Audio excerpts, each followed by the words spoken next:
నిన్న India versus New Zealand 5th T20 complete అయింది కదా.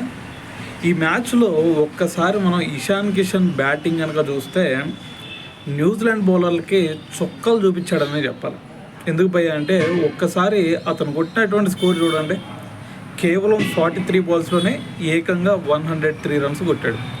సో వాటిల్లో సిక్స్లు చూసుకుంటే ఒక 10 సిక్స్లు కొట్టాడు, దాని తర్వాత 4లు చూసుకుంటేనేమో ఒక 6 4లు ఏం కొట్టాడు. అయితే మరి ఇదంతా ఒక ఎత్తు అయితే ఇష్ సోదీ న్యూజిలాండ్ టీం తరఫున అసలు వికెట్ టేకింగ్ బౌలర్ ఎవరు అంటే ఇష్ సోదీయే గుర్తొస్తాడు ఫస్ట్. సో మరి అటువంటి బౌలర్ను కూడా ఇది 12th ఓవర్లో అనుకుంటా, 12th ఓవర్లో ఇష్ సోదీ బౌలింగ్ అయితే వరుసగా 3 4లు, దాని తర్వాత ఒక 6, మళ్ళీ 4, మళ్ళీ 6. సో మొత్తం మీద 28 రన్స్ కొట్టాడు. సో ఇష్ సోదీ మరి ఇషాన్ కిషన్ ఆ రకంగా ఉతికారేస్తుంటే స్ట్రగుల్ అవుతాడా లేదా? సో మరి దీంతోపాటు ఒక వైడ్ కూడా ఇచ్చాడనమాట. సో దీంతో 12th ఓవర్లో ఇషాన్ కిషన్ ఇష్ సోదీని ఏకంగా 29 రన్స్ కొట్టాడనమాట.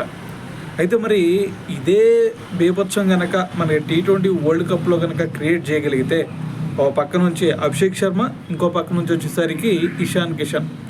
సో మరి వీళ్ళ విధ్వంసం కనుక ఇదే విధంగా కంటిన్యూ అయితే ఖచ్చితంగా రేపు జరగబోయే T20 వరల్డ్ కప్ మన టీమిండియాకి గెలవటం అనేది పెద్ద కష్టం కాదనే చెప్పాలి.